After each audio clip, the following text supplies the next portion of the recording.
Hello and welcome to today's webinar sponsored by Carlyle & Gallagher Consulting Group, U.S. Mortgage Lending, Strategies to Gain Share in the New Normal. My name is Matt McCully and I will be the moderator for today's webinar. Our presenters today are Craig Ficardi, Senior Research Director at Tower Group's Retail and Banking Cards Practice, Tom Mataconis, Vice President of Consulting for Carlyle & Gallagher Consulting Group, and Doug Hautop, Lending Practice Leader for Carlyle & Gallagher. If you have questions for the presenters during today's presentation, please use the pull-down chat box in the upper left-hand corner of the content viewer. Please also feel free to join the discussion on Twitter. The hashtag for today's event is HousingNewNormal, all one word. Questions will be answered at the end of the webinar. A PDF copy of today's presentation slides and a replay link are available by sending an email to insight@cgcinc.com. Additionally, a copy of the slides and a replay link will be sent to all attendees later this week. Craig, could you please get us started? Yes, thank you very much, Matt, and good day, everyone. There are a number of mission-critical issues in the mortgage lending industry that have implications for lender strategies and technology investment. These include low lending volumes and relatively weak home prices, even with interest rates being at record lows, persistently high default rates that are declining but gradually, increased credit management and regulatory compliance, and so on. But at the end of the day, acquiring new clients, providing good customer service, and retaining those clients is still the most important thing that lenders do every day. And these industry issues generally define the new normal, which I'll define broadly as the need for financial institutions to continue organic customer growth while maintaining an increasingly complex set of credit and compliance risk management. But importantly, this definition should also include the customer voice in its considerations. And so I'll address these issues today and then turn things over to Tom to go over the survey results. First, I'll spend 15 minutes addressing issues that relate to the focus of Carlyle Gallagher's mortgage customer survey in the new normal. First, the mortgage market outlook, that is, profit margins in the industry, interest rates, lending demand, and customer demand. Second, lender strategies, things related to underwriting, distribution channels, and how financial institutions address customer preferences to increase customers' satisfaction. I'll also touch on IT strategies. And then finally, I'll touch on customer experience. Tom is going to get into this in more detail, but I will address mortgage customer retention rates, loan processing timelines, and customer satisfaction as a segue to Tom's comments. And so to get started, here is a graph of mortgage loan origination net loan production profit margins over the last 8 to 9 years or so. It's expressed in basis points, that is a percentage of the loan amount. So if you look at small to mid-sized lenders for 2011, 63 basis points equates to $630 on a $100,000 loan.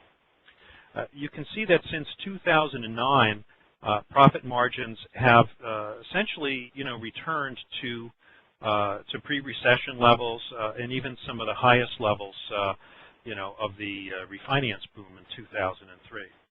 And so just the credit risks on the back end of the business, it's definitely a business that most financial institutions should be in. Compliance and risk management, investor guidelines haven't killed the industry. They certainly remain challenges, but the business is still profitable. However, you can also see that net loan production margins have stagnated somewhat and declined slightly over the last couple of years, both for large lenders and small to mid-sized lenders. And so operational expense still remains a challenge, not only for consumers but also for lenders in terms of how they run their businesses. Let's talk a little bit about retail loan demand from the end consumer perspective. And not just for mortgages, but let's take a moment and look across the whole consumer credit spectrum, if you will. This data is from the Federal Reserve Senior Loan Office Opinion Poll on Retail Banking Practices. And the way to read this slide, looking at net loan demand increasing or decreasing. The Fed surveys lenders every quarter. Some report increases in demand, others decreases. And so if 3 lenders are reporting an increase and one a decrease, then there's a net increase of 2.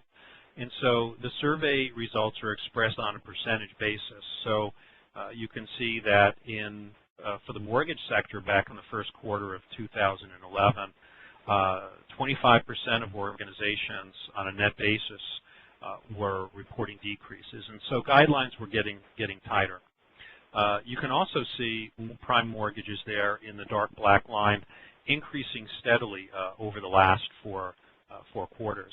At the same time, other areas of consumer finance driven by lower interest rates and a recovering economy have also gone up as well. New data in from the Federal Reserve shows, in fact, that mortgage demand did increase during the third quarter, but in this quarter so far has decreased back to about 30% where it was in the second quarter. And so overall, the demand is there. The question, though, for lending organizations is, what can they do to better serve the customers that are coming in?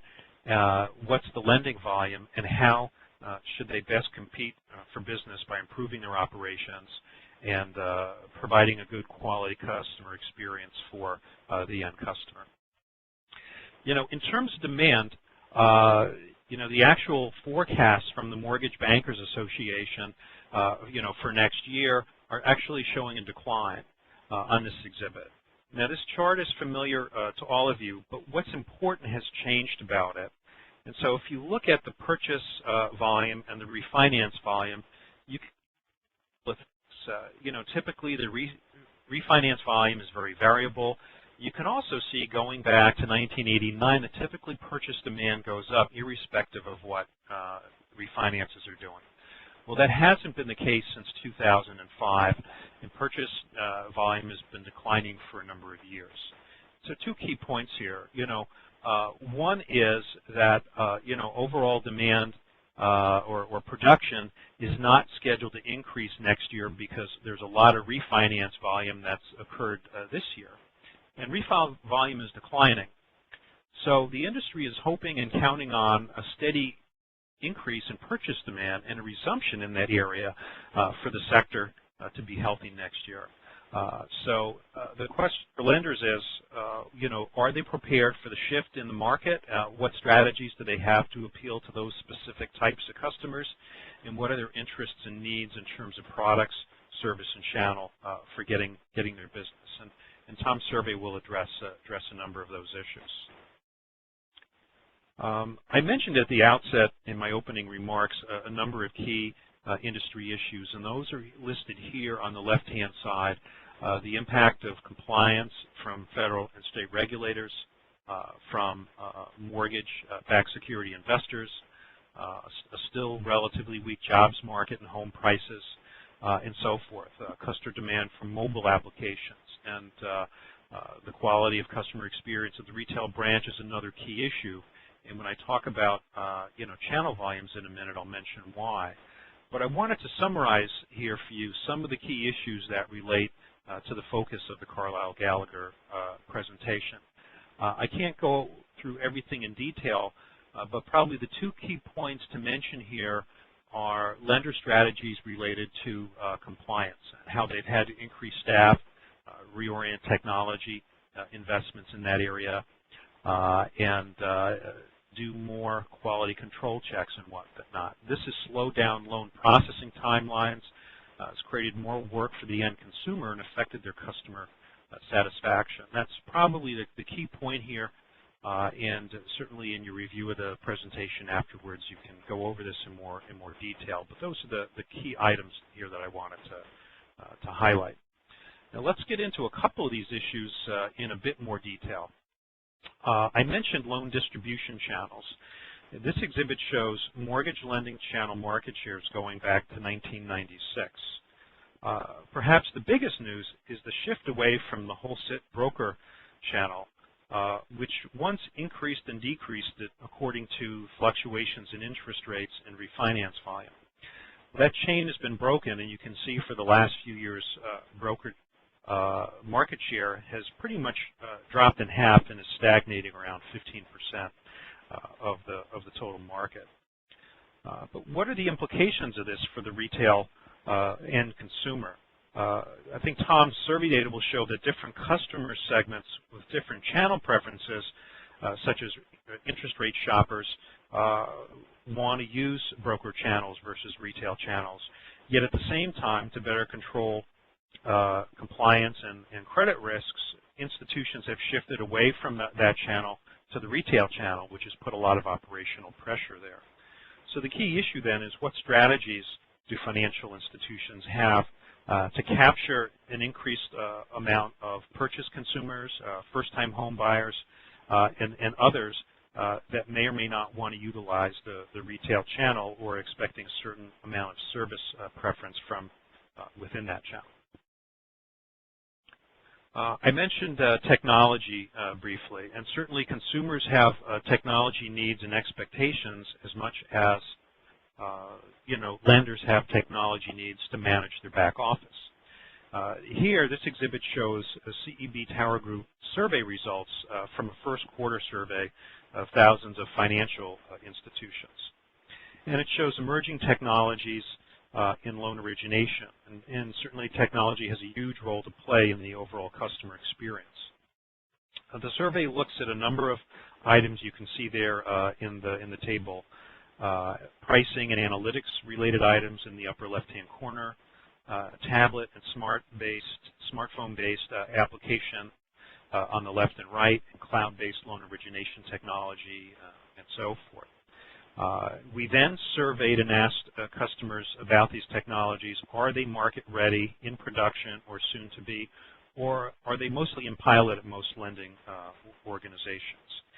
And then on the y-axis there, what's their potential to increase the lender's return on investment? And so you can see a couple of items that I'll highlight. If you look at the tablet-based applications, you can see that organizations have already implemented or are preparing their applications for their employees to serve their customers or to process business. They're not as far along with consumer-based tablet applications yet, although in the marketplace many consumers increasingly expect these kinds of solutions from the organizations that they do business with. And so I think the technology will have a big role to play on consumer experience as well. Just one last comment. To adopt new technology in loan origination, lenders need to make their core processes more flexible and improve the efficiency of their operations in order to maintain and increase those margins that we looked at earlier.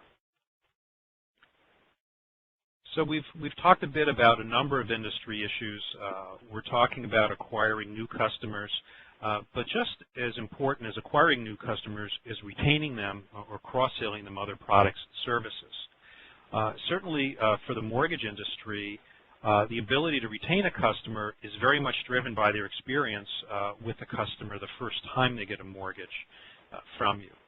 And here is some research from CEB that looks at customer retention for a number of different types of retail banking, consumer loan, and mortgage loan products.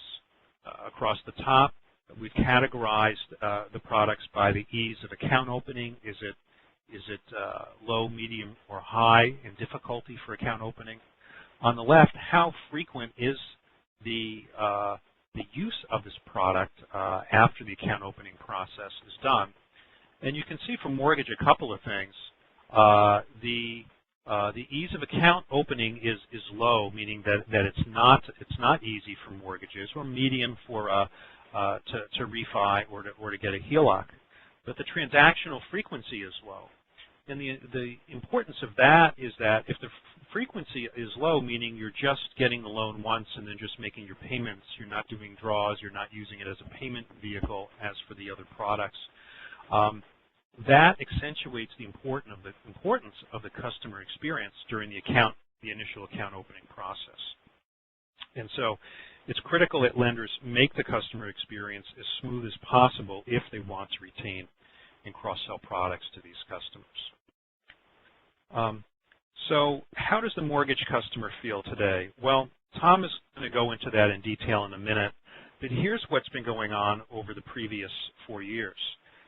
This exhibit shows J.D. Power survey results showing mortgage loan origination processing timelines from application to approval and approval to close from 2009 to 2010, and then some similar Mortgage Bankers Association data for last year. And you can see that overall processing timelines have increased, largely due to a longer loan processing, underwriting, and documentation process. The MBA survey, while not completely apples to apples with the J.D. Power survey, does show a slight decrease for 2011, which is a favorable trend. But what's critical here is what's the impact on customer satisfaction. And you can see across the top of the chart there in the light blue bar that the customer satisfaction rating on a scale from 1 to 1,000 had declined steadily from year to year as timelines increased. And so it's imperative that lending organizations improve their processing and efficiency in order to improve the end customer experience. And so to summarize, I'd just like to emphasize a few key points before turning things over. And so we've seen that mortgage origination profitability is strong, but lending volume is going to be down next year and then increasing slightly. So increased competition for the available business is going to increase, and customer composition is going to shift. And so process change and technology is going to be needed to acquire customers and improve those margins. Lenders need to align their account opening channel preferences to customer needs to increase the loan applications and achieve the revenue growth and retention goals that they have. And certainly the overall customer experience during the mortgage account opening process must improve.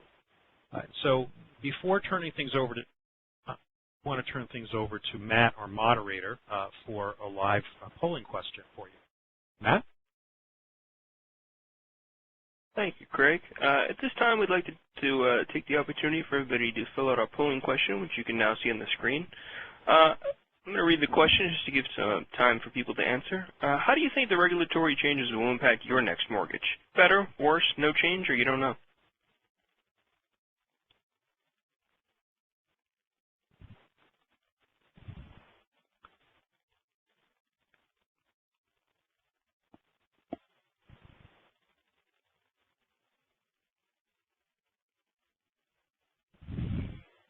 Okay, it looks like the results are still coming in, so I'm going to leave the poll open for another few seconds.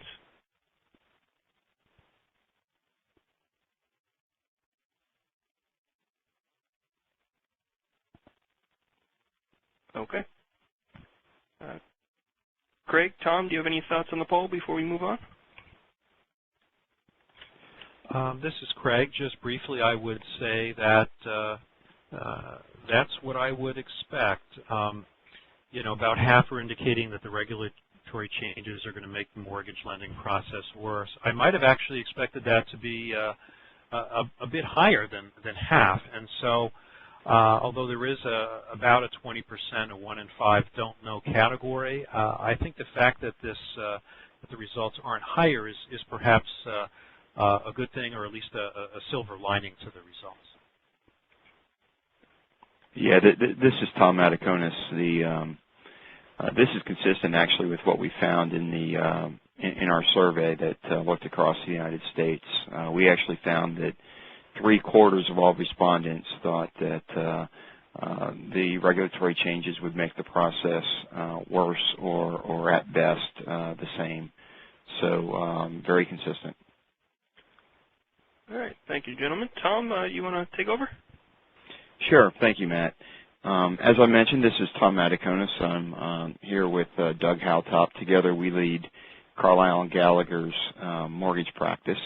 For those not familiar, Carlyle & Gallagher is a management and technology consulting firm focused solely in the financial services industry. A good portion of our efforts are currently focused on the mortgage space.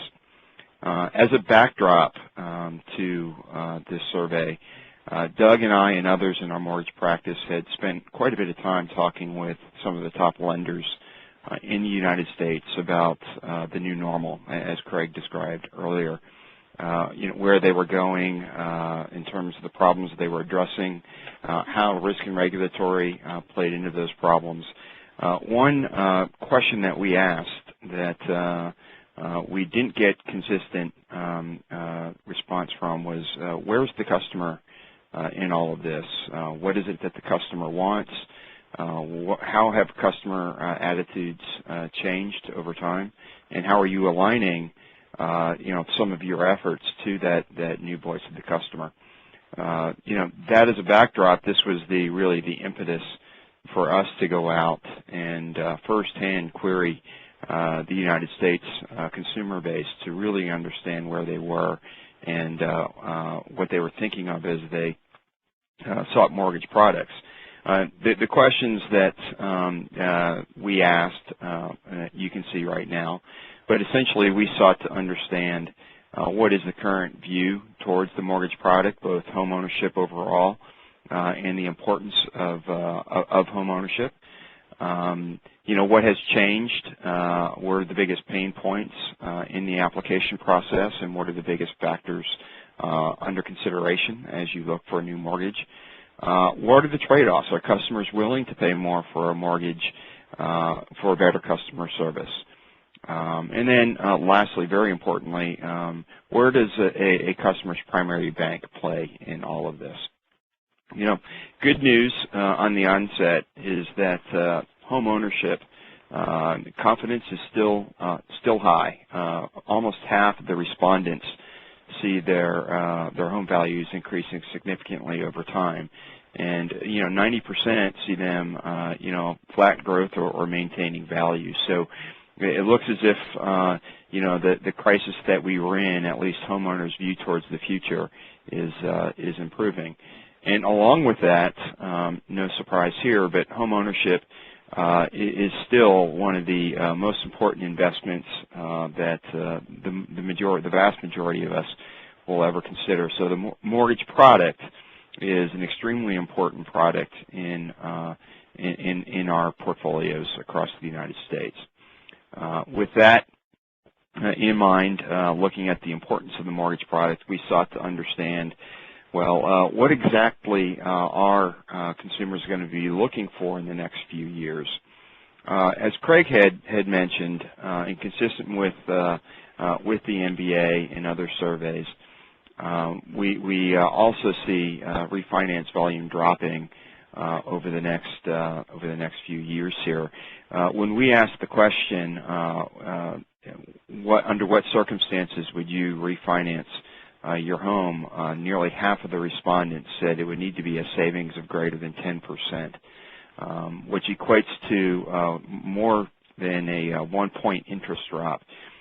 Given where rates are today, we would expect to see a lot fewer repeat refires. Similarly, when we ask the question, well, where are you in looking at a new home? You can go through some of the statistics on the page, but when you break down all of this, it essentially tells us that 1 in 5 consumers will be looking to purchase a new home in the next 3 years. So while we see volumes overall dropping because of the reduced refi market, we do see a pretty big shift to purchase money underway in 2013 and beyond. That's going to have fairly significant implications for banks. I think as we're all familiar, orchestrating the process for purchase money and bringing the right skills to bear at the right time for both the borrower, for both borrowers, buyers, and the number of third parties involved is quite more difficult than, say, for a refi. So we'll keep that in mind as we go through the survey.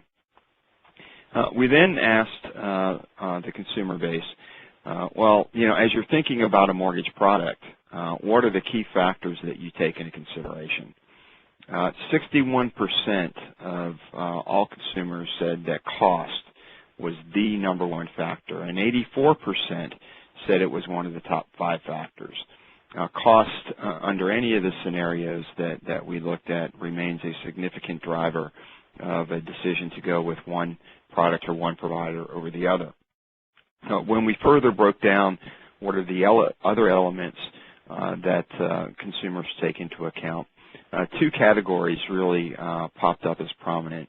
The second most prevalent category was trust. For 23% of consumers, a trust factor was the number one factor. And it was much more important that consumers trusted the institution or the advisor that they were dealing with than, say, how the bank actually treated me. The third most prominent factor that rose to the top was customer service. 16% of consumers say customer service was the number one factor. A couple interesting points to highlight on this slide. One, product was consistently below process as a customer service factor. Over 90% of our respondents, actually 93% of our respondents said that they were in a fixed rate product. So no surprise there given where interest rates were. The second thing that I would highlight is that the factors that rose to the top, time to close and understanding of a process, they're typical stress points in a purchase money scenario or purchase money market. So it's interesting to see that in a refi market, these are some of the highest ranked customer service attributes. And I think as we move forward with some of the findings, you'll also see there's some of the largest pain points that will need to be addressed by lenders. A related, very important question that we also asked really on the trade-off front was, would you trade off superior customer service for cost? A third of consumers said they would pay more for superior customer service. So while there are a third out there, I think it's important for us to remember that 2/3 of consumers said they would not pay more. Again, cost is king. When you blend those two factors together, the willingness to pay more and the cost, trust, and customer service breakdowns, you come up with an interesting segmentation as to what varied consumers value. We divided this into three different categories. The first is cost conscious. As I mentioned, 61% of consumers say cost was the number one factor. It's interesting to note, though, that over a quarter of those consumers would be willing to trade off superior customer service for cost. Now, we did not ask their sensitivity to cost, and I think we would have to presume that under any of these scenarios, we're not talking 100 basis points type of trade-off. But it still is important to note that even for the most cost-conscious consumers, there is a portion, a fairly sizable portion, that would say customer service definitely makes a difference. Some factors in this group that rose to the top in terms of most important attributes. One, timeliness to close, and then another, simplicity of the process. So for this group of consumers, we would categorize them as, give me the product and its basics and deliver it very well as key decision points. The second major category was what we're terming bond builders. This was about 23% of the consumers that really valued the trust factors more than any other factor. In fact, this group ranked highest in the trust factors than any other group consistently. 44% of these consumers did say that they would be willing to pay a little bit more for superior customer service. The last group is the planner segment. We term these folks planners because when you look into the details, which we will in a moment, they really sought to understand the process and the product, really choosing what they had wanted as part of the mortgage experience, and then they expected that to be delivered. So they planned for their product, and then they expected to get what they planned. Not too surprising that 50% of this group, given that they rank customer service as number one, were willing to trade off superior customer service for cost. Diving a bit more into the nuances between the three groups, as I mentioned, for the cost-conscious group, the single two most important factors were around a process, or around time to close within the process, and around simplicity of completing the process. The single least important factor across these three groups, when you look across the groups, was this group being treated as a unique customer. This group really wasn't anticipating being treated as a preferred customer, as I mentioned previously. It was really about giving them the basics, giving it to them very well, and doing it at a low cost. When you look at that bond builder segment, again, highlighting the fact that all three trust categories popped out, ranked higher than any of the other groups. On the opposite side, things that the cost-conscious and the planners valued, such as time to close or understanding the process, ranked lower. I think we can surmise that because these groups did trust in the banks, and because that they expected higher than any other group preferential treatment, that they were often guided through the process and willing to be guided through the process as they went out to deal with lenders on their mortgage product. The planner segment ranked understanding the application process and understanding the product as the two biggest areas. As I mentioned earlier, the planners really sought to understand what features, what functions, what products they were getting, and then they wanted those delivered. They ranked the trust factors, trust in the bank and trust in the advisor, as lower factors than any other group. Moving to the pain points, it's interesting when you ask them what they want, and then you circle back and say, what is it that bothers them most when they look back on the process. Cost, no surprise, was the single biggest pain point. For those customers that were expecting to have a low cost and then got surprised through the process, consumers, this was, by far the number one pain point. 66% of consumers rank this as one of their top five. As I mentioned earlier, slow execution, the single biggest process point. And no surprise that, as Craig had demonstrated, we're seeing app-to-close times increase given the volumes of the refi market, so slow execution is being stressed. I think it is important to note, as I mentioned earlier, with the shift to the purchase market, this will be something that is just compounded within our lenders as the complexity of the lending process grows as we move towards that purchase market. Two things that I would point out, and we addressed this in the polling questions, untrustworthy advice and difficult to communicate with both ranked relatively high in terms of pain points. When you look under the covers of a lot of the recent regulation, be it Dodd-Frank, DOJ, et cetera, and you look at their intent, a lot of that really was around ensuring that current and future borrowers are given trustworthy advice and that they understand where they are, where they stand through the lending process, be it in the origination process, the servicing process, or as they're going through modifications. It's interesting to note, as our polling questions showed earlier in this conversation, that consumers across America likewise felt that the regulations themselves will have little influence to negative influence over actually improving these pain points. Moving on to really the aspect around, well, how are consumers really thinking about the banks that they're primarily doing business with? Great news here. 81% of the consumers that we polled feel that their bank are highly satisfied with their bank. A number of reasons for this.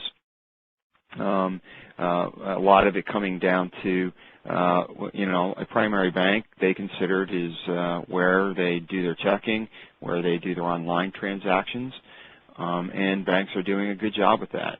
The technology has come a long way in online banking, security of their assets. You can read the page in terms of the things that they valued most. So banks are doing a good job with their current customers in general. We then ask the question, well, how would you consider, banks in terms of your next mortgage product? Great news here in that 70% of consumers said that they would prefer having a mortgage product with their primary bank. A lot of reasons behind this, but the three most consistently highlighted reasons were around consolidation of finances. I'm already doing a lot with my primary bank. It'd be a lot easier if they can hold the single most important product that I have with them. Making financial planning easier. So as they're looking at trying to consolidate their finances and they're looking at trying to predict the future, having their products having a product like mortgage with their primary bank, 45% of consumers cited that reason. And then trust. Obviously, if they're holding their money with their primary bank, they're trusting their primary bank to execute the basic functions. They trust their primary bank as well with their mortgage. So good news on that front. Interesting to note, though, that only 39% of consumers actually have their mortgage with their primary bank. When you look at that delta from 39% that have it to 70% that want it, that's a net 31% difference, representing about a 75% growth opportunity for primary banks just tapping the current customer base.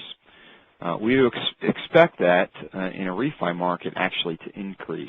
As we know, there's more price shopping, more conscious customers, more volatility in the market, more challenge to hold primary customers or to retain mortgage customers for purchase money. Moving on to okay, so what's all this mean?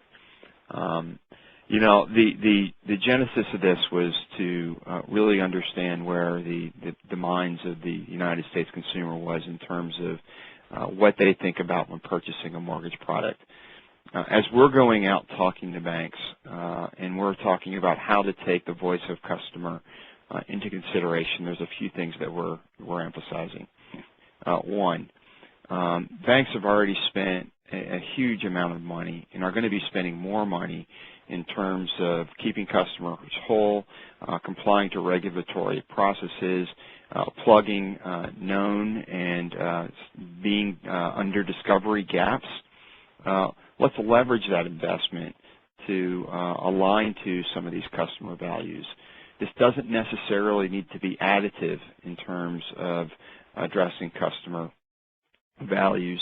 It really is about making sure that as you're making those investments in your origination process, to plug some gaps due to regulatory processes, that we're also addressing some of the aspects of customer service and some of the aspects of trust.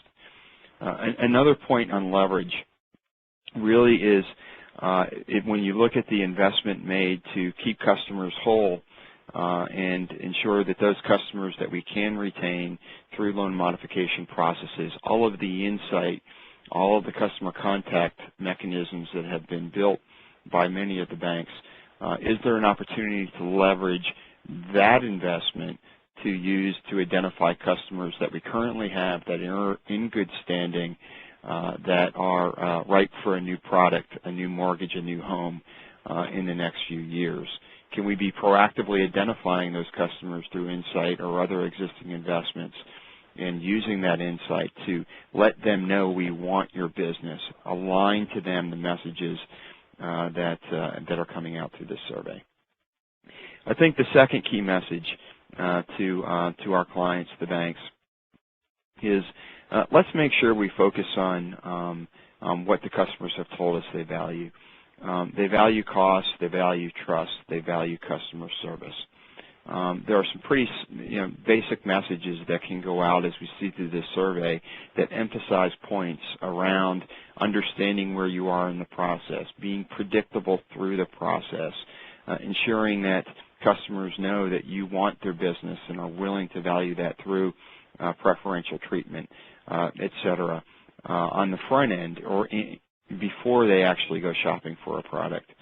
I think similarly, looking at the cost dimension, knowing again that cost is king, making sure that investments that you're making in the process, should you want to be one of those low-cost providers, are really driving value to your mortgage origination process by lowering cost, by aligning that to the pricing of the mortgages.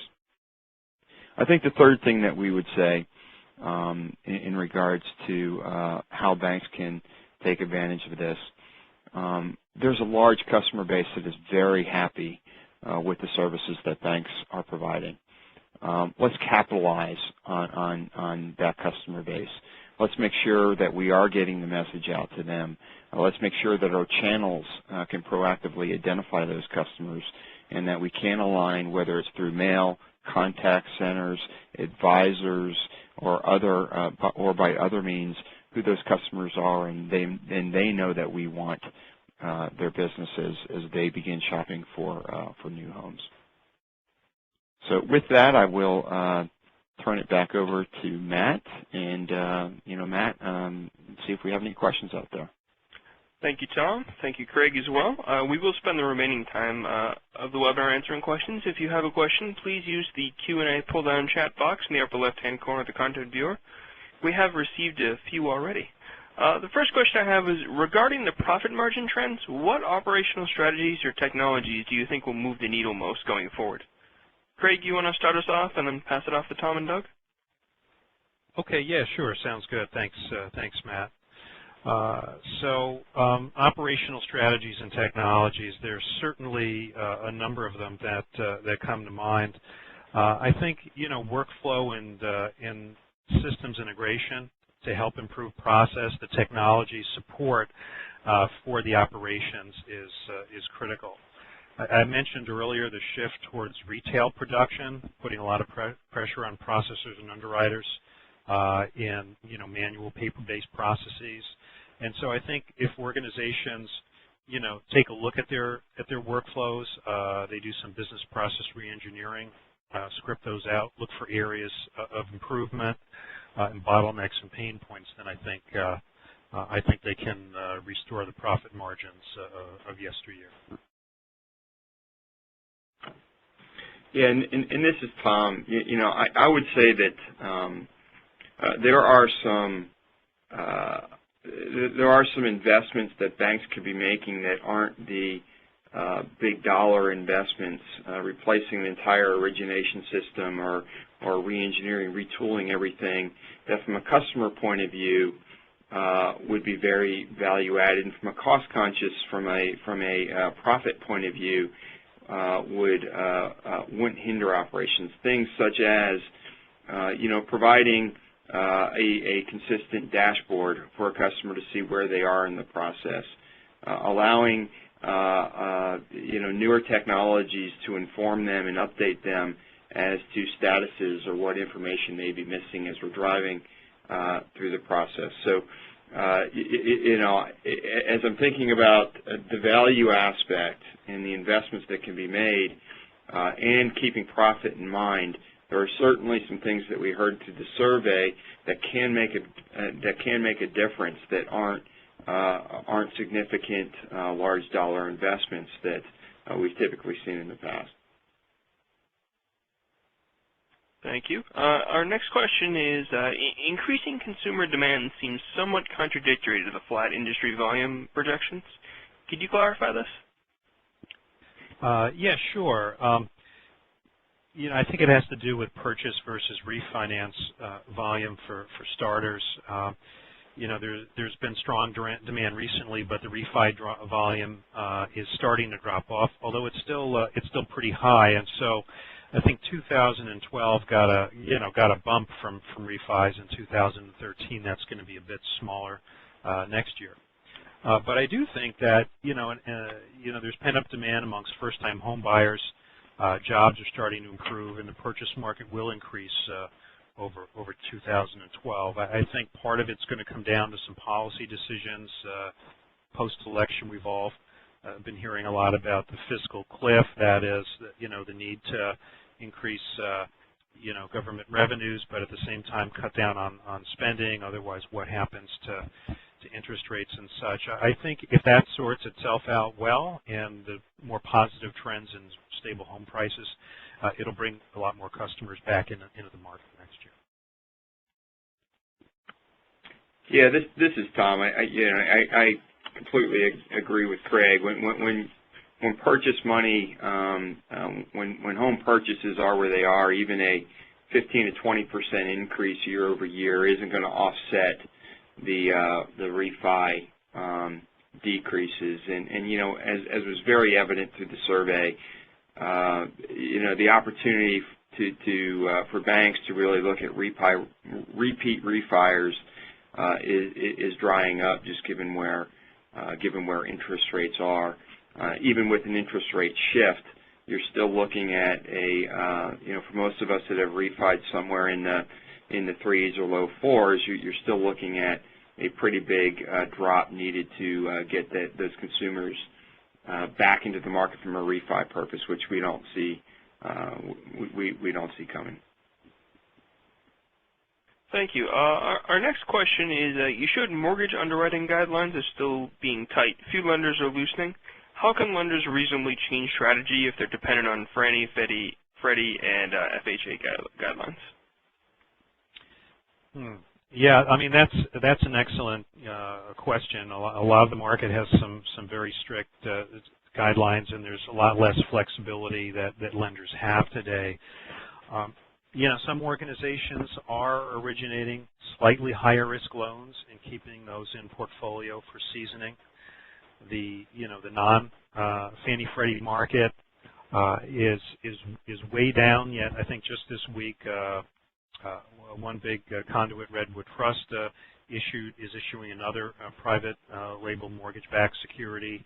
High quality loans. I think use of enhanced due diligence and credit and collateral risk analysis tools in the underwriting and due diligence.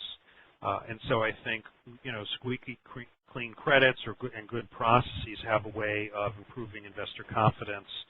And part of what will bring that market back. I mean, ultimately, it's going to come down to to the performance of those loans. But I do think that putting loans in portfolio, perhaps negotiating exceptions for certain geographic markets, and having the tools and the processes to originate good quality loans will result in some better flexibility in lenders when they go negotiate with investors who are buying their mortgages. Yeah, this is Tom. The only thing I would add, I completely agree that loosening credit guidelines is going to be very dependent upon the number of loans that are being moved into portfolio or other private investment status. I would say that I think as banks themselves get more comfortable with the quality of loans coming out, there'll be a little bit more appetite to do that. I do think that with what has transpired in terms of focus on the credit process, the quality overall, at least what we're seeing through some of our efforts with banks, of what's both getting into the process and what's coming through is very, very high. I do think there's an opportunity for banks to proactively identify those customers that are most likely to get through that credit process in a quality manner, and to almost self-assure that outcome, which in turn will lead to continued higher quality and ideally more of an internal appetite to portfolio those loans or to have private investors come in. All right. Our next question is, what is the response to the lending institutions regarding some of the feedback being provided by the customers? Are institutions factoring this insight into their forecasting and future business priorities? Tom, can I hand that one over to you? Sure. So, yes, institutions are listening to the customers and factoring it in. I would say sometimes, and even what we saw as we were talking to our clients, the banks, was how much of a voice does that have in the midst of so much focus on the risk and regulatory. I think the voice of the customer is certainly coming back and being taken into account. Part of the reason for this survey was to try to hone it down to a couple key messages. So I think right now a lot of what banks have been hearing, and they know that our challenges are around the timeliness of the process, the frustration that consumers are having with documents and communication through the process. Our intention with this survey really was to be going out, talking to banks, seeing if these challenges resonate, and then working through with them on some ideas and some thoughts that we have and that we've seen work and how to address that. So I certainly see the consumer voice being heard. I think the reactionary nature that banks have had to respond to probably more recently has been around those consumers that aren't happy, probably more towards the modification end of the process. I think capacity has been a challenge, and banks are looking to address that as part of some of the feedback today, and as part of some of the pain points that have been identified by the customers. Thanks.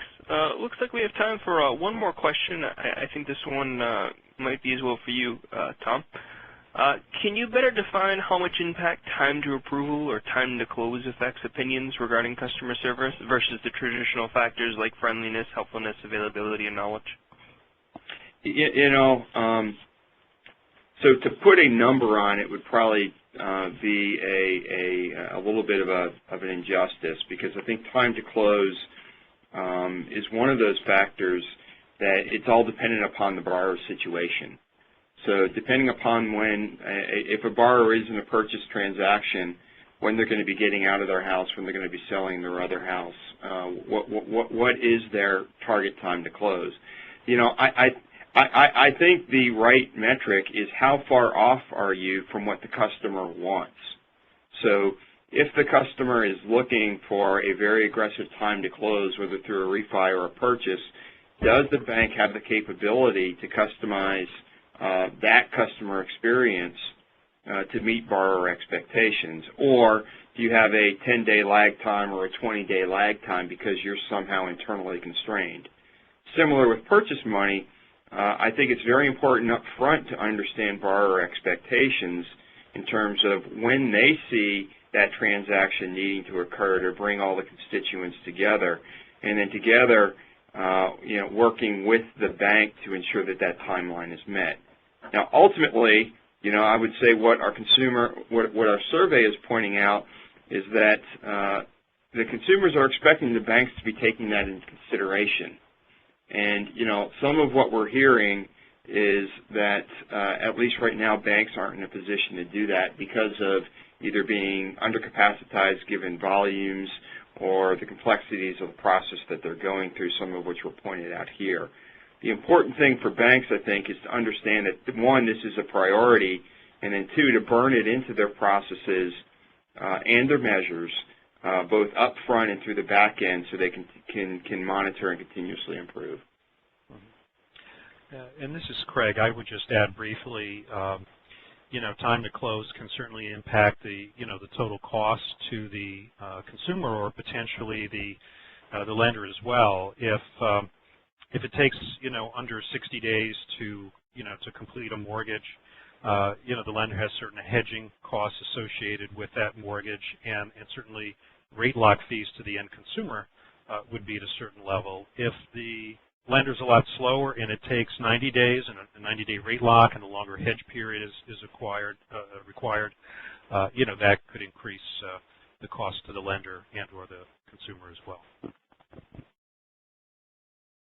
Thank you, Tom. Thank you, Craig. Looks like we're out of time for Q&A. If we didn't have time to answer your question or you have additional questions, please feel free to contact the presenters. You can see their email addresses on the screen. As a reminder, a PDF copy of today's presentation slides and a link to the replay are available by sending an email to insight@cgcginc.com. On behalf of Carlisle and Gallagher Consulting Group and CED Tower Group, I'd like to thank you for joining us today and hope you have a good day.